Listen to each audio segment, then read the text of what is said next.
Hello and welcome to Trending Tuesday of the Chili Wolfpack podcast. I'm your host, Ian Wolf, and today, from conspiracy theories to current trending events, we have a great episode. Let's get right into it. On Monday, the White House released around 240,000 pages of FBI and intelligence documents on Martin Luther King Jr.'s April 1968 assassination. Director of National Intelligence Tulsi Gabbard announced the public release, including investigative leads and FBI memos. The files are a collection of FBI documents and news clippings collected over the decades, and this includes reports written for reinvestigations of the case in 1976 by the FBI and 1979 by the House Select Committee of Assassinations. Historians say no bombshells have emerged yet, but scholars will be combing through the files for clues. King's children, Martin III and Bernice, have urged the public not to weaponize the material, asking for empathy, restraint, and respect. James Earl Ray was convicted of assassinating Dr. Martin Luther King Jr. after fleeing from the U.S. and was captured in England. The children of Dr. Martin Luther King Jr. believe someone else was the shooter and that Mr. Ray was set up to take the fall. Ray claimed that he had been manipulated by an unknown man on April 4th, 1968 in Memphis, Tennessee, whom he knew to be Rawl. However, others have pointed out that Ray appeared to be stalking King the weeks before the shooting and was found to be in possession of a map of Atlanta with the church and house of Dr. King circled. President Trump signed an executive order in January directing the release of the assassination records on King, President John F. Kennedy, and his brother, Robert F. Kennedy. Last month, a federal judge said it could be a long journey toward releasing the King FBI surveillance records. A verse to consider when you're searching for the truth. This comes from Luke, chapter 12, verses 2 through 3. There is nothing covered that won't be uncovered, nothing hidden that won't be made known. Therefore, whatever you have said in the dark will be heard in the light, and what you have whispered in an ear in private rooms will be proclaimed on the housetops. That is Luke chapter 12, verses 2 through 3. Next up, Boston College researchers published their report from the largest ever trial of a 4-day work week. Did someone say 4-day work week? More than 100 companies in the U.S., the UK, Australia, Canada, and Ireland have participated over a series of 6-month trials. Thousands of employees have reported improved health, satisfaction, and job performance with the 4-day work week compared to their 5-day counterparts. Over 90% of the participating companies are moving forward with the schedule. 4-Day Week Global, or 4DWG, is a nonprofit established to provide a platform for supporters of the 4-day work week. 4DWG offers the participating companies coaching and other assistance in setting up and running a 4-day week with no reduction in pay. So with that 4-day work week, there is no reduction in pay. Boston College professor of sociology Juliet Score, as well as departmental colleague Associate Professor Wen Fan, and University College Dublin faculty member Orla Kelly, who also holds a doctorate in sociology from Boston College. These three are assessing the results of the study. Score and Fan said the main reason employees have maintained productivity in the 4-day week is that companies have decreased or cut activities that are questionable or have low value, essentially cutting out the non-necessities. One of these non-necessities is meetings. Meetings from a number of professions. Meetings are reported to be one of the highest sources of complaints. And so meetings have been a major target in cutting out. And meetings have been replaced in this 4-day work week with phone calls, messaging apps, and other various means of communication. Another key to increased productivity, they noted, is that the 4-day workweek employees tend to use their third day off for doctor's appointments or other personal errands that they might otherwise try to cram in like on a work day. Employees also reported devoting the extra day off to hobbies and leisure activities. And having this additional day off to partake in doctor's appointments, errands, hobbies, self-care, more time with the kids, all that.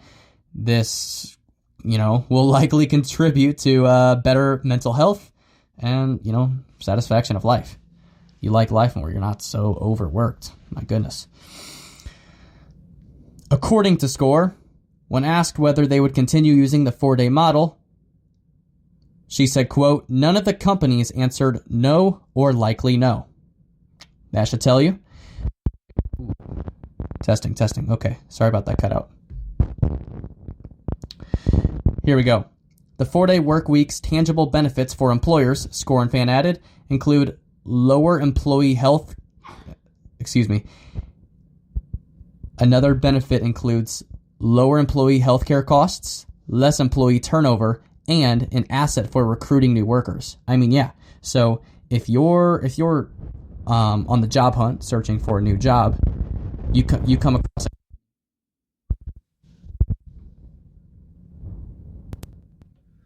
Okay, testing. Okay, yeah, sorry about that. Mic was cutting off. Let me begin or resume. So you're on the job hunt and you're looking for a new job, and you come across a company that partakes in a 4-day work week. I don't know about you all. To me, that seems highly appealing.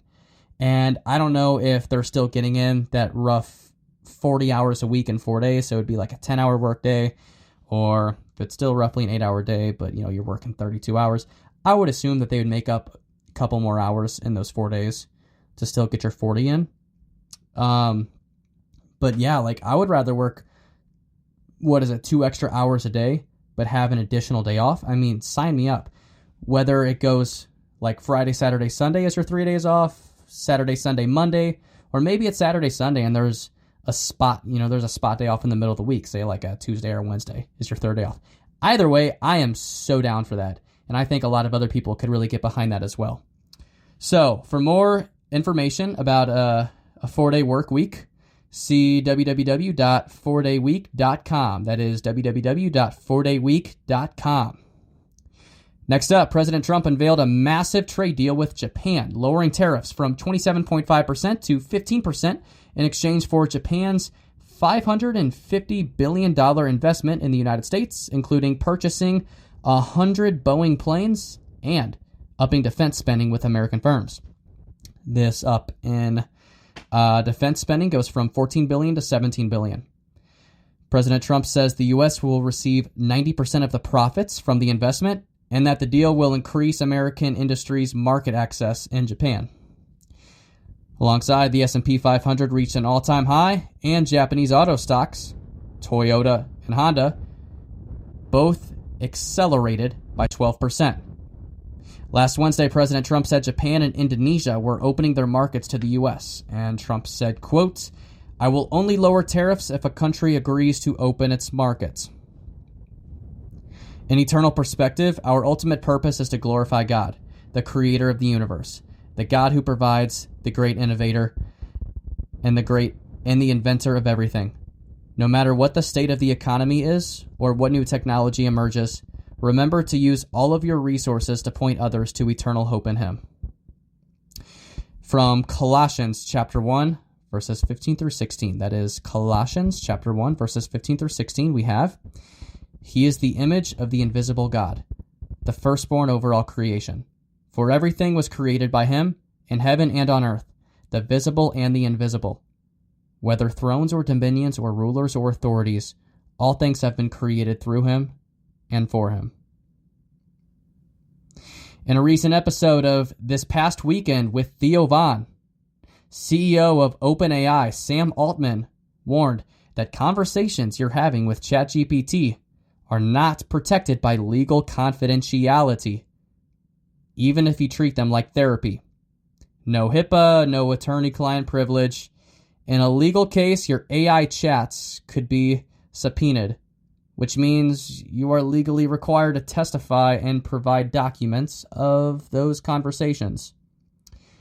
So, for anyone that's pouring their heart into ChatGPT or Claude or whatever AI chat bot that you use, friendly reminder, these are not therapists, and they are not bound by law. They are not bound by law to keep your secrets. Coca-Cola will offer a real soda in the U.S. made with cane sugar instead of corn syrup. Coca-Cola produced for the U.S. market, Coca-Cola produced in the United States is sweetened with corn syrup instead of cane sugar. However, in some other companies, including Mexico and some European countries, Coca-Cola produces their soft drink with cane sugar, not corn syrup. In the U.S., Coca-Cola made with cane sugar is often referred to as Mexican Coke because it's imported from Mexico.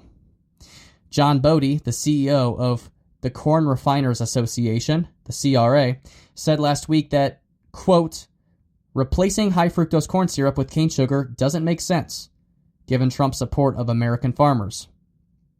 Replacing high fructose corn syrup with cane sugar would cost thousands of American food manufacturing jobs, depress farm income, and boost imports of foreign sugar, all with no nutritional benefit. So, there are multiple sides of the argument to be made here, folks. Some say there is little or no nutritional benefit, while others say that the consumption of natural cane sugar is a healthier option over corn syrup. What do you think? Next up, the Trump administration approves SkyDance Media's $8 billion acquisition of Paramount, with the FCC pushing for significant changes at CBS News. The Federal Communications Commission said Thursday that it had approved the acquisition, with FCC Chairman Brendan Carr adding in a news release that the move would bring change to the company's news coverage. Paramount owns CBS, which includes CBS News. Carr said, quote, Americans no longer trust the legacy national news media to report fully, accurately, and fairly. It is time for a change. Carr added, that is why I welcome SkyDance's commitment to make significant changes at the once storied CBS broadcast network.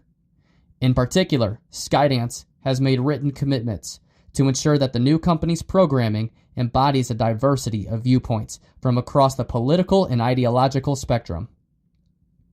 Carr adds, today's decision also marks another step forward in the FCC's efforts to eliminate invidious forms of DEI discrimination.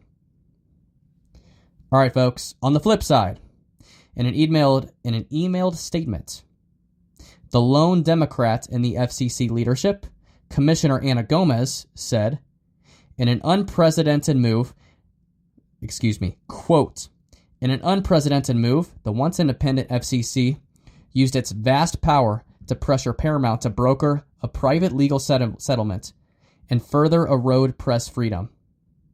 She added, once again, this agency is undermining legitimate efforts to combat discrimination and expand opportunity by overstepping its authority and intervening in employment matters reserved for other government entities with proper jurisdiction on these issues. Even more alarming, it is now imposing never-before-seen controls over newsroom decisions and editorial judgment in direct violation of the First Amendment and the law. End quote. Ladies and gentlemen, if I'm understanding this correctly, and correct me otherwise, Brendan Carr, FCC chairman, believes that the acquisition of Paramount and the shakeup of CBS is the right move. Mr. Carr believes, his side believes, that CBS is part of the problem, and that problem is outputting fictional or biased news to the public. And that type of coverage is becoming more and more see-through by the American population, which is leading to a lack of trust in mainstream media, as well as outrage and even rebellion. Another perspective from Ana Gomez, and that side of the spectrum, believes that the Trump administration is overstepping the boundaries, bypassing the checks and balances system, and is operating under the guise of free speech but is actually on a path to censorship and misinformation. Well, what do you think? What does your family think? What do your coworkers think? Where does your social media algorithm point to? What do you think? What do you believe? Are you one or the other? Or do you see the rise and the falls of both arguments, both perspectives? Do you find yourself somewhere in the middle? Are you confident? Or are you a little overwhelmed by this? In eternal perspective, no matter which side of the pond we're on, we long for our leaders to guarantee prosperity in an uncertain world. Wealth comes and goes. Only King Jesus will receive tribute from the whole world. From Psalm chapter 72, verses 10 through 12, may the kings of Tarshish and the coasts and islands bring tribute. The kings of Sheba and Seba offer gifts. Let all kings bow in homage to him. All nations serve him. For he will rescue the poor who cry out and the afflicted who have no helper. On this day, 31 years ago, July 28th, 1994, Texas Rangers pitcher Kenny Rogers pitched Major League Baseball's 14th perfect game, blanking the California Angels 4-0. Rogers' perfect game is registered as the first and only perfect game in the history of the Texas Rangers franchise. Playing for 5 teams throughout his career, Rogers won the 1996 World Series with the New York Yankees and played in the 2006 World Series with the Detroit Tigers, who faced off against the St. Louis Cardinals. Rogers is second all-time in pickoffs with 93 in his career, and Rogers has won 5 Golden Gloves in his career. Our quote of the day comes from Desiderius Erasmus. Before you sleep, read something that is exquisite and worth remembering. That is all for Trending Tuesday on the Chili Wolfpack podcast. Thank you guys for tuning in. If you don't mind, drop a comment below of something that you enjoyed or even perhaps disagreed with. You guys can find me on socials at IanWolf81. Share this with anyone who you believe would be curious, interested, or find value. Guys, I'm looking for feedback or even people to respectfully argue with. You know what I mean? I like talking about this stuff, and I know some of you do as well. All right, well, I'm going to leave you to it, guys. I hope that you guys are on a steady path in your life right now, but even if you're not, it's okay. We have different seasons, and I can speak for myself personally. I'm in a bit of a, I don't want to say a rough season because I have a lot of blessings, but definitely some trials and hardships. So if you guys could just pray for that, I'd appreciate that. All right, peace out.